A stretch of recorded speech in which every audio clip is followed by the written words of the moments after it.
Hanya karena dipicu saling ejek, seorang siswi SMP di Bukit Tinggi, Sumatera Barat dikeroyok teman sebayanya.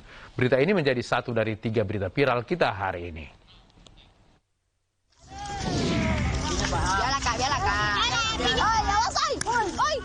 Video perkelahian antar remaja di Bukit Tinggi, Sumatera Barat ini viral di media sosial.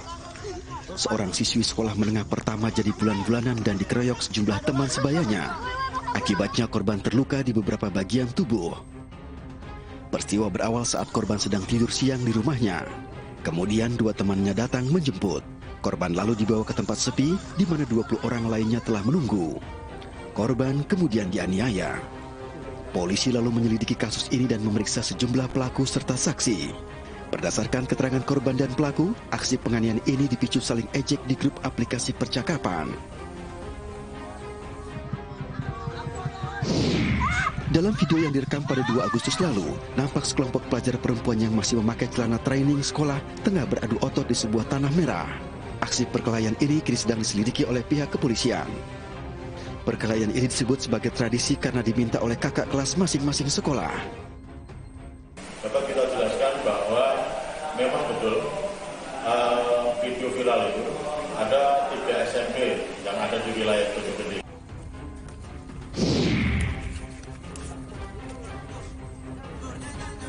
Dalam video menampilkan pertarungan 2 pemuda yang dikelilingi penonton bak film Hollywood. Tarung bebas ilegal ini digelar di lahan kosong di Jalan Ince Nurdin, Kecamatan Ujung Pandang, Makassar, Sulawesi Selatan. Polisi telah menetapkan 2 tersangka dalam ajang tarung bebas ini. Meski ditetapkan tersangka, namun mereka tidak ditahan, hanya dikenakan wajib lapor. 6 orang penonton yang sebelumnya turut diamankan sudah dipulangkan. Motif tersangka mengikuti ajang tarung bebas ini hanya untuk terkenal dan juga dijanjikan hadiah sebesar Rp1.500.000 oleh pihak panitia.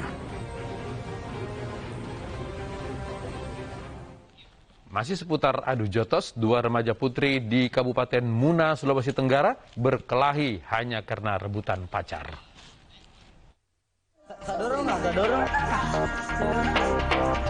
2 remaja putri berinisial S yang masih duduk di bangku SMP dan G yang duduk di bangku SMA saling pukul akibat rebutan kekasih.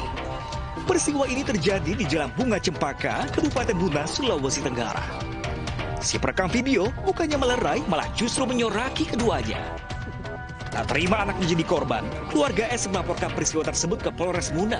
Pihak kepolisian akan mengumpulkan keterangan dari saksi dan menunggu hasil visum sebagai bagian dari penyelidikan. Jadi terkait dengan dugaan kekerasan terhadap anak di umur ini masih dalam proses penyelidikan. Setelah itu kami akan lakukan gelar perkara dari pengukuhan. Pihak kepolisian belum menetapkan tersangka atas kasus perkelahian 2 remaja putri tersebut.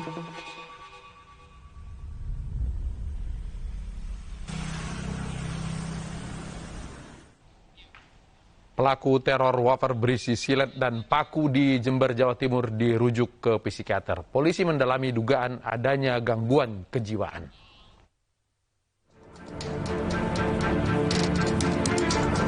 Tim penyidik Satreskrim Polres Jember membawa Agam Bambang Herlambang, pelaku kasus wafer berisi silet, ke psikiater Rumah Sakit Bayangkara Bondowoso.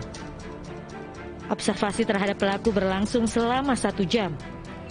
Pemeriksaan ini guna menyelidiki lebih dalam motif pelaku menyebar makanan ringan berisi silet dan pecahan besi lainnya. Di sini kami hanya bisa lakukan observasi dulu, observasi untuk perilakunya, apakah memang dia ada tanda-tanda gangguan jiwa atau tidak. Kemudian pemeriksaan penunjang lainnya, psikotes, kemudian pemeriksaan psikologis yang lain kami lakukan untuk mengetahui menegakkan apakah memang dia gangguan jiwa atau tidak. Sebelumnya, polisi berhasil mengungkap aksi teror wafer berisi silet yang terjadi di Jember, Jawa Timur. Berdasarkan penyelidikan sementara, pelaku diduga nekat menyebar wafer berisi silet karena dendam pernah mendapat kiriman serupa dari orang tak dikenal. Tak mampu lagi berjalan karena usia renta, seorang wanita digendong polisi dari rumahnya menuju gerai vaksinasi. Ainus Prime kembali saat lagi.